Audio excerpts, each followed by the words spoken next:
Hello watch fans, welcome to my first ever watch review video. I'm Adrian Chu, a watch enthusiast from Malaysia. Some of you might know me better from my Instagram handle, Watches in Nature. Before I start the review, a quick disclaimer. Spinnaker sent me this watch for free. Actually, it's mainly for my Instagram account where I take a whole lot of pictures of watches in nature. But this will not affect the review at all. I'll be honest about it and open about it. It comes in a paper packaging. Nothing spectacular about it. There's an instruction manual that I didn't read and I will probably never read. And yes, a polishing cloth that I'm definitely going to use a lot. Let's start with dimensions of the watch. It is 40mm in diameter. It has a 50mm lug to lug, 20mm lug width, and it is also 13mm thick, which is kind of nice. I have the PVD version with me. I've had it on for several weeks now, and I have to say it's quite impressive because I don't see any noticeable damage to the coating, even at the clasp where you usually rub it on different surfaces where your hand rests upon. As for the bezel, it is a 120 click unidirectional bezel. It definitely clicks really nicely. It's smooth, much better than my SKX. One gripe with it is that it doesn't always align properly with the dial. As you can see here, it's just a little bit off to the right. Sometimes it does though, so I don't really understand what's going on there. But well, that might annoy some of you, but to me it's still okay. It is also fully loomed. I ran an Instagram poll recently asking my followers what do they think about loomed bezels, and they really like it, so 90% said they do. So that's great, that's a bonus. It also has a signed crown, as you can see here, which is a nice fin shape of the Spinnaker logo. It has a 150-meter water resistance, which is kind of strange because usually you find it at about 100 or 200 meters, so this is in between, but I'm sure it's perfectly fine for swimming and even snorkeling, I think. As for the movement, it's running a Miyota 8215 movement, which is hand winding but not hackable.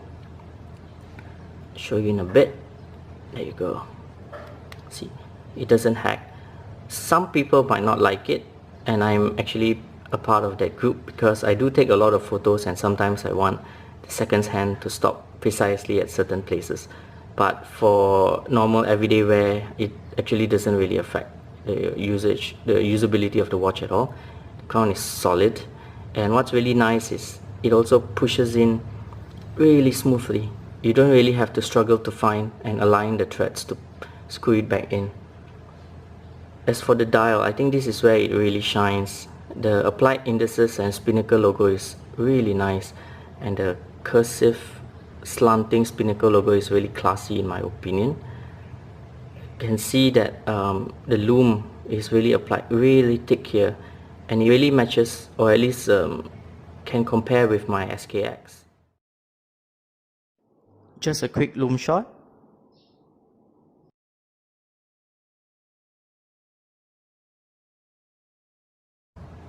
The date window is they color matched it with the dial, which is always a nice little touch. It has a sapphire case back with anti-reflective coating.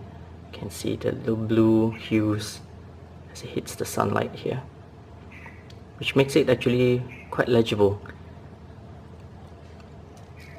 It has a see-through case back. Nothing spectacular with the movement, but nice little touch of the Spinnaker custom Spinnaker logo.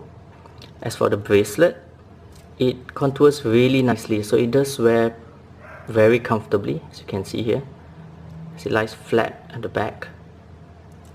It's all solid links, solid end links, and it has a nice milk clasps, which I really like. The fold over locking mechanism is actually quite soft. I feel like it doesn't click in that hard, but day-to-day use it actually has never failed so far. It's quite good. The Spinnaker logo, you can say it's embossed inside. Yeah, it's just not a bad touch at all. As for the price, it's retailing at $400 US, which is actually a little bit steep considering that there are micro brands with similar specs at least for cheaper, but normally they have discounts at the Spinnaker website, and currently they are running a 20% discount, which brings the price down to $320, which then makes it actually a very good proposition. Sapphire glass, loom bezel, really good loom, pretty good movement as well. So at $320, I think it's a pretty good buy. And one little extra here is the Spinnaker logo that is etched at the side of the case. I initially thought that I would be annoyed with it, and I think Invicta is the other brand that likes to etch their name to the side of the case, but to be honest, it actually hasn't annoyed me at all, because, well, when I'm wearing it, I actually don't see it. Let me put it on the wrist for you. I have really small wrists, only about 5 3/4 of an inch, which is really small. So I think it wears nicely. I like the size. Some people might think it's a bit too large for my wrist, but I actually prefer this over the 37-38mm SKX 013 that I have. Feels a little bit more substantial to me.